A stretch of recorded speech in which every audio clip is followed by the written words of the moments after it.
Hello guys, welcome back. आज के हमारे वीडियो का टाइटल है सियाचिन पर कब्जा, ऑपरेशन मेघदूत अथवा operation Rajiv, Siachen history, Khansa GS research centre. तो गाइस वीडियो स्टार्ट करते हैं। उससे पहले अगर आपने हमारे चैनल को सब्सक्राइब नहीं किया तो नीचे सब्सक्राइब के बटन और बेल आइकन को प्रेस कर दीजिए, जिससे कि अगर हम कोई भी न्यू वीडियो अपलोड करें तो उसका नोटिफिकेशन आपको मिल जाए। अगर वीडियो पसंद आए तो लाइक कीजिए, शेयर कीजिए, कमेंट कीजिए। So let's start. इस वीडियो में हम समझेंगे कैसे सियाचिन को वापस पाकिस्तान से छुड़ाने के लिए ऑपरेशन मेघदूत चलाया गया, कैसे हम लोग ने ऑपरेशन राजीव को अंजाम दिया और पाकिस्तान ने जो कब्जा कर लिया था कायद पोस्ट, उसे कैसे हम लोगों ने वापस लेके उसे बाना पोस्ट में बदल दिया।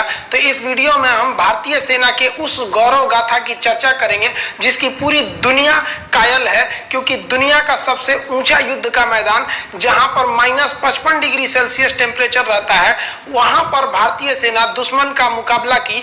ये बड़ी बात नहीं है कि उन्हें हराया, बड़ी बात यह है कि उन कपड़ों में हराया जिन कपड़ों में यदि आप उन सियाचिन ग्लेशियर पे चले जाएंगे तो आपको ठंड से आपका शरीर जम जाएगा, काला पड़ जाएगा और काट के निकालना पड़ेगा। और वैसे कपड़े जो वहां लड़ने के लिए उपयुक्त नहीं थे, बावजूद अपने हिम्मत के दम पर कैसे भारतीय सेना ऑपरेशन मेघदूत करके सियाचिन ग्लेशियर को जीत कर लाई। देखिए, आपके मन में आता होगा सियाचिन कितना बड़ा है। तो सियाचिन देखिए बहुत बड़ा एरिया, ये कई पहाड़ों का एक समूह है। ये जितने भी पहाड़ है ना, सब के सब पहाड़ बर्फ से ढके हैं। ये जो सियाचिन ग्लेशियर है ये बहुत ही महत्वपूर्ण है, क्योंकि इधर है आपका पीओके पाक ऑक्युपाइड कश्मीर और ये जो एरिया है ये है अक्साई चीन। अगर ये बीच का सियाचिन नहीं रहता तो हमारे ये जो दोनों दुश्मन है उनमें डायरेक्ट कनेक्शन हो जाता। तो इन दोनों के कनेक्शन को रोकने का काम कौन करता है? हम लोग के बीच में सियाचिन। लेकिन जो कराची समझौता हुआ था भारत और पाकिस्तान के बीच 1949 में, उसमें जो बॉर्डर डिसाइड किया गया था उसमें सियाचिन का जिक्र नहीं था। तो पाकिस्तान इसका फायदा उठाना चालू किया 1977 और 78 में। वो यूरोप के लोगों को कहा कि आप हमारे यहाँ आइए और सियाचिन के पहाड़ियों पे चढ़ के देखिए, आप लोग को पहाड़ पे चढ़ने का बहुत शौक है। वो ये जानना चाहता था कि अगर ये यहाँ से यूरोपीय आएंगे और परमिशन हमसे लेंगे तो ये एक तरह का कानूनी कागजात हो जाएगा कि भाई परमिशन हम दिए तो एरिया मेरा है। तो इसकी खबर भारत सरकार को 1978 में लगी। तभी से भारत यहाँ पर सोच लिया कि भैया इस एरिया को खोना नहीं है, क्योंकि इधर से हमारा अक्साई चीन चाइना ले लिया और ये पीओके है। क्योंकि जब हम फ्यूचर में, हम आज नहीं तो कल इस पे धावा बोलेंगे, तो ये सबसे महत्वपूर्ण भूमिका उस समय निभाएगा। तो भारत सरकार इसके लिए मूड बना ली थी।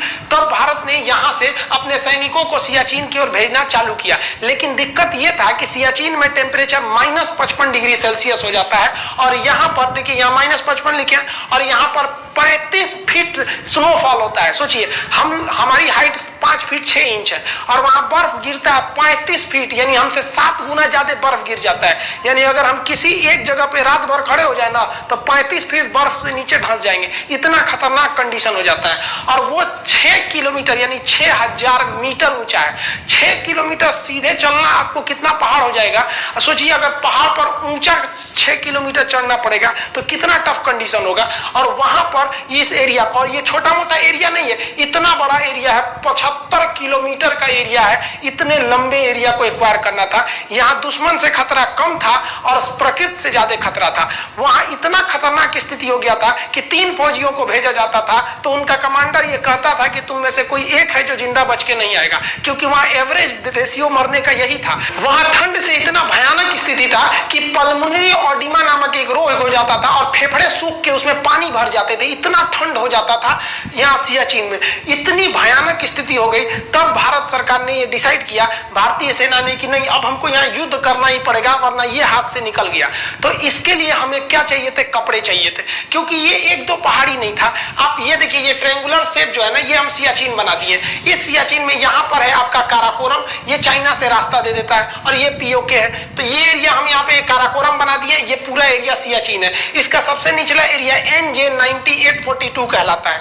इसके आगे एक और पहाड़ी पड़ता है जो ग्लेशियर है, उसका नाम है ग्योंगला। ला का अर्थ होता है दर्रा, पहाड़ों के बीच का रास्ता। उसके आगे जो सबसे महत्वपूर्ण है वो है बिलाफोंडला। ये बिलाफोंडला पे अगर कब्जा हो गया तो बिलाफोंडला काफी हाइट पर है और यहीं पर है आपका साल्टोरो रेंज नामक पहाड़ी। अगर बिलाफोंडला पे कब्जा हो गया और साल्टोरो रेंज पे कब्जा हो गया तो साल्टोरो रेंज यहाँ की सबसे हाइट पर है। इससे हम पूरे सियाचिन पे नजर रख सकते थे। तो भारतीय सेना बिलाफोंडला, ग्योंगला और साल्टोरो रेंज पे कब्जा करना चाहती थी और आगे जाकर सियाला पे, क्योंकि अगर सियाला पर कब्जा हो जाता तो वहां से इंदिरा कॉल यानी सबसे ऊपरी बिंदु पर कब्जा करना बहुत मुश्किल नहीं था। आपको आज भी याद होगा कि अगर आपसे कोई क्वेश्चन पूछता है कि भारत का सबसे उत्तरी बिंदु क्या है तो आप इंदिरा कॉल कहते हैं कि नहीं, तो उसको हम लोग कब्जा करके लाए थे। पाकिस्तान उस पर नाजायज अपना अधिकार बता रहा था। इस पर कब्जा करने के लिए सबसे ज्यादा जरूरी था कि हमको उतने ठंड पर लड़ने के लिए कपड़े चाहिए थे, उतने ऊपर पहाड़ पे चढ़ने के लिए पैराशूट की रस्सियां होती हैं, इक्विपमेंट होते हैं जो भारत में नहीं बनते हैं, यूरोप में बनते हैं, वहां से लाना था। तो भारतीय सेना ने डिसाइड किया कि हमको 1984 में युद्ध करना है गर्मियों के दिन में, लेकिन वहां पर हमको लड़ने के लिए ये इक्विपमेंट चाहिए थे, तो हमें खरीदने के लिए वो इक्विपमेंट यूरोप जाना था। अब चूंकि भारत में वो इक्विपमेंट नहीं मिलते हैं, वो इक्विपमेंट हमको नॉर्वे से खरीद के लाना था। तो भारतीय सेना नॉर्वे गई ताकि उन इक्विपमेंटों को हम लोग क्या कर सके, खरीद के ला सके। जब ये नॉर्वे पहुंचे तो उन लोग नॉर्वे के जो ये फैक्ट्री वाले थे उन्होंने कहा कि देखिए हम आपको दूसरी फैक्ट्री का नाम बता देते हैं, आप वहां से खरीद लीजिए। तो भारतीय सेना कही कि आप रेट बताइए ना, पैसे का टेंशन मत लीजिए। तो कहा कि पैसे का टेंशन नहीं है, हम आपको 2 साल तक ऐसे कपड़े और ये तरह के इक्विपमेंट नहीं दे सकते, क्योंकि हमारे पास ऑलरेडी इतना ना ऑर्डर आ चुका है कि हम उसी को पूरा नहीं कर पाएंगे और हमको हर हाल में इसी साल उस ऑर्डर को पूरा करना है। तो भारतीय सेना ने कहा कि चलो भाई हम दूसरी कंपनी से ले लेते हैं, कहीं से भी खरीदना है। तब तक उसी बीच भारतीय सैनिक को दिमाग में आया, पूछते हैं कि खरीद कौन रहा है। तो उनसे पूछा कि आप ये इतना ज्यादा ऑर्डर किसके लिए ले हैं? तो कहा कि पाकिस्तान का ऑर्डर है। भारतीय सेना एकदम शक रह गई कि बाप रे बाप, हम अभी मोलाई करने आए हैं, उसे जरा ऑर्डर देके बैठा है, हम लोग से तो आगे निकला है और यहाँ जो पहले पहुंचेगा जीत उसी की होगी, क्योंकि इतना हाइट पर ये एक एरिया है कि अगर एक तो कपड़े उनके पास है, आप कपड़े हो जाने की वजह से उनके ऊपर सबसे बड़ा खतरा जो प्रकृति का था वो तो टल जाता। अब क्या होता, अब भारतीय सेना के पास कपड़े ही नहीं थे, अब वो वहां चढ़ जाते। सियाचिन में स्नोफॉल की वजह से देखिए ये हालात हो जाते हैं। फौजी जो होते हैं ना आधा धंस जाते हैं, सब इतना इतना धंस के वहां ड्यूटी करते हैं बर्फ के बीच में। और भारतीय सैनिक के पास उस वक्त कपड़े नहीं थे जो इस ठंड को रोक सके। अब भारत के सामने 2 रास्ते थे, अभी मरो या 2 महीना बाद मरो, क्योंकि 2 महीने बाद उन लोग पूरा का पूरा कपड़ा सप्लाई कर देते पाकिस्तान को, और तब भारत के पास क्या करना पड़ता। तब उस समय कुछ समझ में नहीं आ रहा था भारतीय सैनिकों। तब ब्रिगेडियर चन्ना और नरेंद्र बुल कुमार नामक कर्नल ने कहा कि हम लोग इसी कपड़ों पर चढ़ाई कर देंगे, क्योंकि अगर देर करेंगे तो मरना फिक्स है। अभी क्या है कि अभी उनके पास भी पूरे कपड़ों की सप्लाई नहीं है और हमारे पास तो साफ नहीं है। तो एक काम करते हैं, पहले ही हम लोग हमला बोल देते हैं, वहां जो होगा देखा जाएगा। लेकिन इनको सबसे ज्यादा दिक्कत था कि लड़ाई जवानों से जीती जाती है, अपनी सैनिकों से जीती जाती है। सैनिकों को पता था कि इनके पास ऐसे कपड़े नहीं है जो ऐसे दुर्गम इलाकों पे जा सके और इतनी भीषण ठंड को रोक सके। तब इन अधिकारियों ने अपनी सैनिकों से कहा कि भारत मां के लिए आज तुम्हें बलिदान करना पड़ेगा, क्योंकि हमारे पास कपड़े नहीं है लेकिन हमें युद्ध हर हाल में लड़ना पड़ेगा। क्या आप लड़ने के लिए तैयार हैं?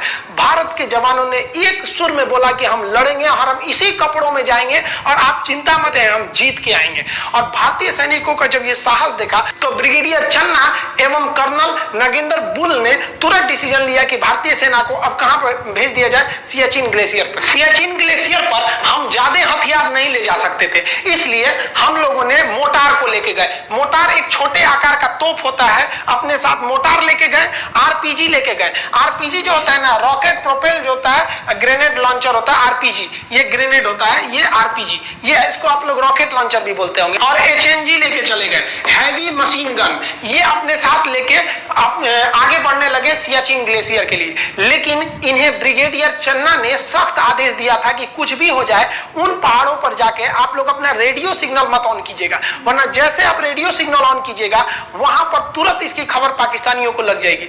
लेकिन जैसे हमारे सैनिक ऊपर की ओर बढ़ने लगे तो हमारी सेना का जो रेडियो ऑपरेटर था उसे पल्मोनरी ऑडिमा हो गया, उसके फेफड़े में पानी भर गया। अब उसे वापस ले जाना जरूरी था, तो उसे ऐसे दुर्गम में पहाड़ियों पे जब चढ़ने के बाद उतारना था तो सैनिक उसे उतारने लगे। लेकिन इसी बीच एक और सैनिक की ठंड के कारण इतना ज्यादा उसका फेफड़ा में पानी भर गया कि उसकी वहीं पर मौत हो गई ठंड की वजह से। हमारा एक जवान वहां शहीद हो गया ठंड से, इतनी बुरी स्थिति थी वहां पर, और वहां पर आंधी तूफान भीषण आ गया। उसके पार्थिव शरीर को भारतीय सेना 2 दिन तक अपने साथ रखी थी, लेकिन कर क्या सकती थी? हमारी सेना का उसूल है कि हम एक भी जवान पीछे नहीं छोड़ेंगे। अब उन लोगों ने मजबूरी में रेडियो कांटेक्ट किया कि हेलीकॉप्टर भेजा जाए, हम अपने सैनिक को इस तरह से ऐसे नहीं छोड़ सकते यहाँ पर। अरे खूब से खूब होगी, पाकिस्तानियों को खबर न लगेगी, देखेंगे ससुरन में कितना दम है, लड़ाई होगी आमने सामने की। हेलीकॉप्टर भेजा जाए ताकि हम अपने इस सैनिक का पार्थिव शरीर उनके घर को पहुंचा सके। भारतीय सेना के चीता हेलीकॉप्टर, चेतक हेलीकॉप्टर ने वहां पर सामान रसद को पहुंचाया, वहां से जितने भी एविक्यूएशन थे उन्हें वापस लेके गया। लेकिन इनकी जो भनक लग गई वो पाकिस्तानियों को लग गई थी, और भारत के इन हेलीकॉप्टरों ने वहां पर साजो सामान तो पहुंचा दिए थे, लेकिन वो कपड़े नहीं थे उनके पास जिनसे वो लड़ सके, और पाकिस्तानियों के पास वेल इक्विपमेंट यूरोप से आ चुके थे। और भारतीय सेना ने सबसे भयानक जो भूल किया था वो रेडियो ऑन करके। अब भारतीय सेना की पूरी लोकेशन पाकिस्तानियों को पता चल चुकी। इन हेलीकॉप्टरों की मदद से भारतीय सेना उन ऊंचे ऊंचे पहाड़ियों पर एंटी एयरक्राफ्ट गन रख दी, ताकि अगर पाकिस्तानी एयरक्राफ्ट या हेलीकॉप्टर इस एरिया में आते हैं तो उन्हें मारकर गिराया जा सकता है। और साथ ही बैकअप के लिए पीछे में हम लोगों ने तोप को तैयार रखा था कि अगर युद्ध का लेवल बड़ा होता है तो हमें तैयारी में कोई कोताही नहीं करनी है। ये हैवी रेंज आर्टिलरी जो थी ये बैकअप सपोर्ट के लिए थी, जबकि सियाचिन ग्लेशियर पर इसे तैनात किया गया था एंटी एयरक्राफ्ट गन को। ये छोटे गन होते हैं, इसे उतनी दूर पर हेलीकॉप्टर से पुल करके ले जाया जा सकता है, लेकिन ये हैवी आर्टिलरी को नहीं ले जाया जा सकता था। हालांकि इन सब की जरूरत ही नहीं पड़ी, इतना दम कहां था उन सब में जो लड़ सके भारतीयों से। ठंड में जब भारतीय सेना टेंट डाली थी तो वहां पर इन लोग को आराम करना बहुत जरूरी था। टेंट के अंदर ठंड थोड़ा कम लगती है, तो भारतीय सेना ने एक सैनिक को टेंट के बाहर रखा, बाकी सैनिक टेंट के अंदर रहते थे। एक सैनिक का काम बाहर था, वो हमेशा ड्यूटी करते रहता था, उसकी शिफ्ट चेंज होती रहती थी। लेकिन 13 अप्रैल को जब ये मिशन चालू हुआ था तो उसके 3-4 रोज बाद ऐसे जैसे हम लोग आगे बढ़ते गए, तब एक दिन ऐसा आया, ड्यूटी पर थे लांस नायक चंचल, उनको अचानक हलचल दिखाई दी पाकिस्तानियों के मूवमेंट की। पाकिस्तानी ना HMG मशीन लेके आए थे, हैवी मशीन गन। इस HMG गन से वो अंधाधुंध फायरिंग करने लगे और भारतीय सैनिक सोए हुए थे। यहाँ अगर 5 मिनट की देरी होती तो वो लोग सो रहे भारतीय सैनिकों को मौत के घाट उतार देते। यहाँ सबसे बहादुरी का काम किया था लांस नायक चंचल ने। उसने अपनी राइफल से इस भयानक मशीन गन का मुकाबला करते हुए सीधे रणभूमि में कूद गया और गोली मारना चालू किया। और जैसे गोली चालू किया तो इधर से भी फायरिंग हुई, उधर से भी फायरिंग हुई। इस फायरिंग की आवाज सुनकर भारतीय सैनिक उठ गए। तब तक यहाँ से लांस नायक चंचल ने ये HMG चला रहे पाकिस्तानी के ठीक हेडशॉट किया था। जैसे गोली मारा, यहाँ से चंचल ने गोली मारा और वहां से पाकिस्तानी गोली आके सीधा हेडशॉट किया लांस नायक चंचल को। लांस नायक चंचल की उंगलियां उसके बाद भी बंदूक पर थी और वह मरने के बाद भी गोली चलाता रहा था। इस साहस को देख के पाकिस्तानियों का दिल दहल गया। तब तक भारतीय सैनिक उठ चुकी थी। वो उठने के बाद नींद क्या चीज होता है, तुरंत धावा बोल दी और 5 मिनट के अंदर अंदर पाकिस्तान के 26 सैनिकों को मौत के घाट उतार दिया। और ये वैसे सैनिक थे जिनने यूरोप से कपड़े दिए गए थे कि इन कपड़ों को पहन के आप लड़िएगा। भारतीय सैनिकों के पास तो एक ही चीज की कमी थी, इन कपड़ों की। ये ससुरा क्या करेगा सर, उगारे कर दिया, लोग उसको ले जाओ ससुरा को। अब भारतीय सैनिकों के पास जो कपड़े की कमी थी वो कपड़ा तब हो ही गया। अब इधर जो पाकिस्तानी थे वो ओवर कॉन्फिडेंस में थे।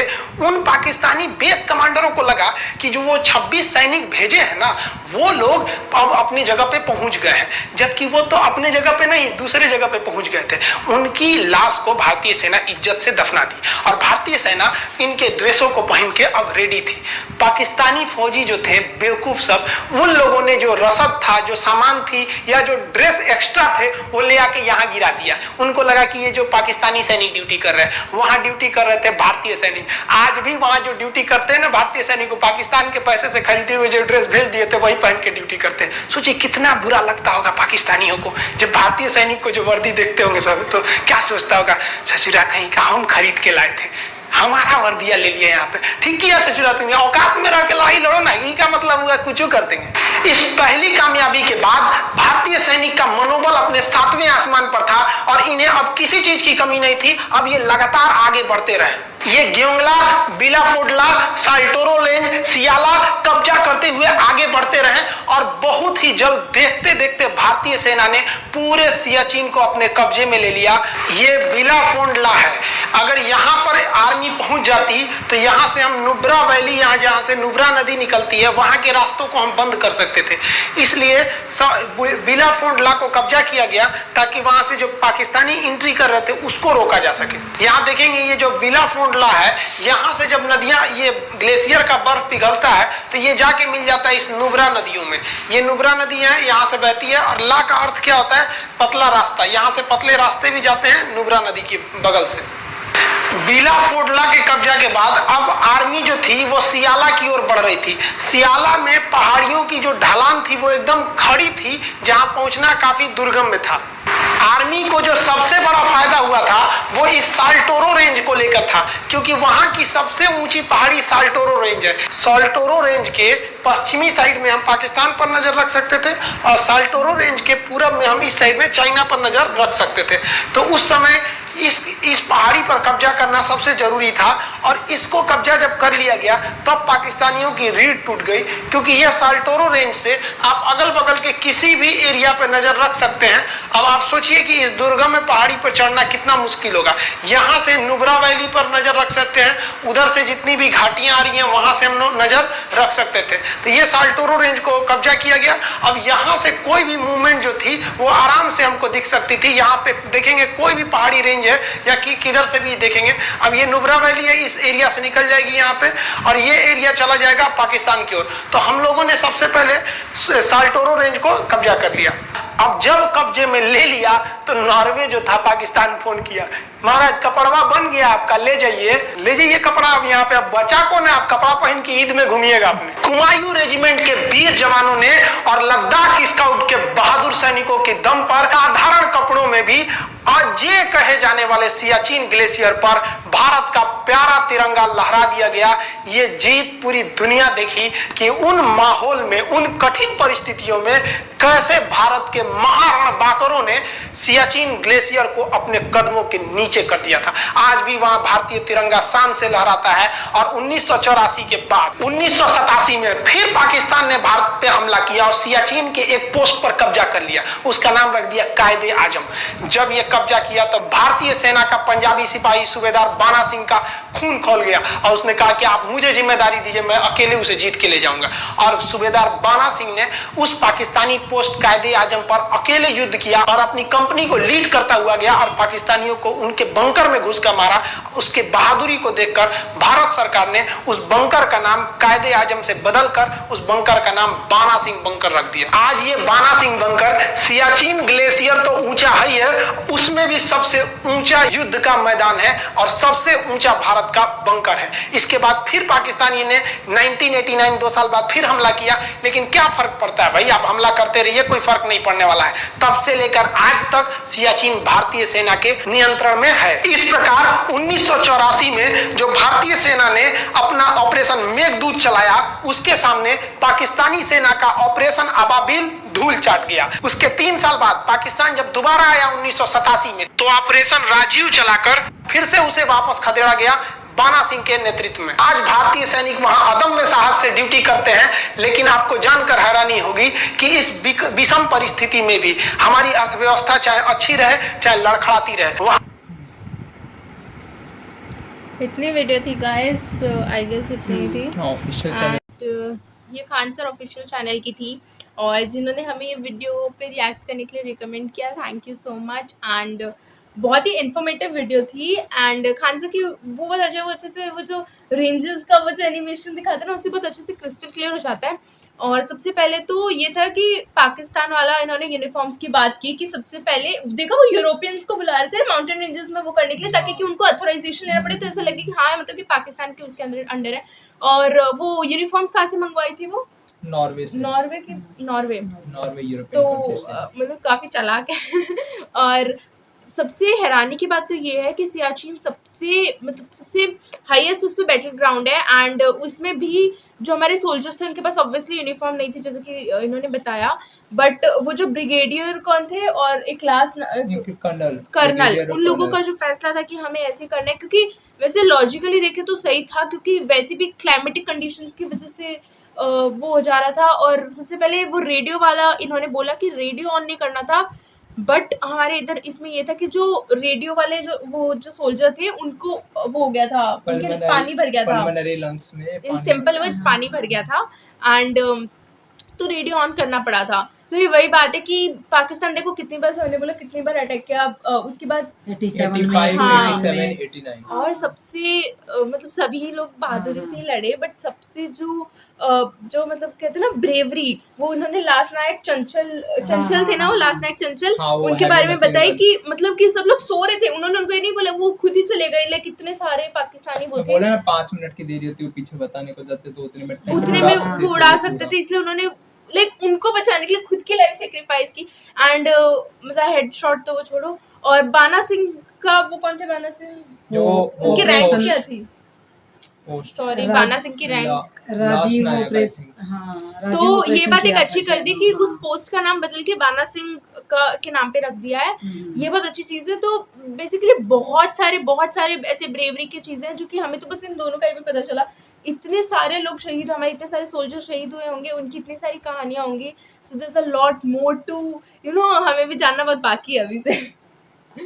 कैसा था ऐसी वीडियो एक्चुअली सच्चाई है, ये हकीकत है, ऐसे ट्रू है ये। लेकिन बहुत ज़्यादा ऑपरेशन ऐसे होते हैं, बट इतना बहादुरी के साथ अपने देश के लिए मर मिटना और उसमें कुछ भी परिवार अपना खुद का देखना, ये सब कुछ नहीं है। खाली देश के लिए आगे बढ़ना और अपनी जान कुर्बान करना, ये सोल्जर को सलूट करना चाहिए सभी को कि 24 आवर ये हमेशा तैयार रहते हैं। इसके लिए उनका खाना, रहना, सोना, त्योहार, तीज कुछ नहीं है उनका, खाली बस इसी के लिए मतलब तैयार हैं वो और सभी। हमने तो न्यूज में एक बार देखा भी था कि सियाचिन में इतना होता है कि गलती से अगर हाथ जम जाता तो फिर जैसे कि इन्होंने बोला कि वो बर्फ बॉडी में ऑर्गन काटना पड़ता है। एंड स्नोफॉल 35 फीट, उतना लंबा, लाइक हमारी तो हाइट भी नहीं होगी उतनी, वो मतलब ड्यूटी भी 5 करते हैं feet। बेचारे, हाफ कवर रहते हैं पूरे नीचे से आई बर्फ थिंक से। कुछ स्पेशल अलाउंसेस मिलने चाहिए जो सियाचिन, आई थिंक Allowance मिलते हैं, मिलते हैं, शायद मिलते मिलते हैं। हाँ। एंड बहुत अच्छा है, बट Allowances मौसम का मिलना भी और चाहिए। दुश्मन का भी, दोनों तरफ से उनको खतरा रहता है हमेशा। बट अलाउंसेस उतना काफी नहीं कि जितना वो सियाचिन में वो कर रहे हैं, मतलब इतना अपनी सेक्रीफाई ड्यूटी कर रहे हैं इतना सब कुछ। देखिए सियाचिन के बारे में जो बताया गया था वो बिल्कुल ही अमेजिंग था। मतलब कई सारे फैक्ट्स के बारे में आज पता चला कि वहाँ पे मौसम का भी खतरा रहता है, दुश्मन का भी खतरा रहता है। तो लाइक इसका जैसे ये हुआ, ये जम्मू कश्मीर के जो जंगल्स होते हैं, दुर्गम पहाड़ जो होते हैं, उन सब का एक ही इलाज है कि लाइक टेक्नोलॉजी को और ज़्यादा एडवांस Of करना, course। और ज़्यादा लाइक रिसर्च एंड डेवलपमेंट में पैसा लगा के और कंफर्ट देना लाइक सोल्जर्स को मिल सके, ताकि ह्यूमन लॉस कम हो सके। और जो आर्मी खर्चा करती है हर सोल्जर को ट्रेन करने में, उसके बदले जो खर्चा लगता है शहीद होने के बाद, तो उसका जो कॉस्ट आता है वो भी मिनिमल किया जा सके। तो टेक्नोलॉजी लाइक इसका कॉमन सोल्यूशन हो सकता है कि किस तरीके से लाइक आज सियाचिन में मेरे को लग रहा है ड्रोन्स भी खराब हो जाए। नहीं ड्रोन्स, हाँ हाई एल्टीट्यूड ड्रोन्स की हाँ, बहुत वही। ज़रूरत होती है, इसलिए शायद इंडिया ने कुछ हाईली मॉडिफाइड ड्रोन्स भी मंगाए थे अमेरिका से सर्वेलेंस पर्पस के लिए। तो और अपडेट देखते हैं इसकी जो क्या अभी आती है। जो ऑर्डर किया है। खैर तो गाइस वीडियो बहुत अच्छी थी जिसने हमें रिकमेंड की, thank you so much. And इस वीडियो के लिए इतना ही, अब से अगली वीडियो में मिलते हैं, जब तक के लिए जय हिंद।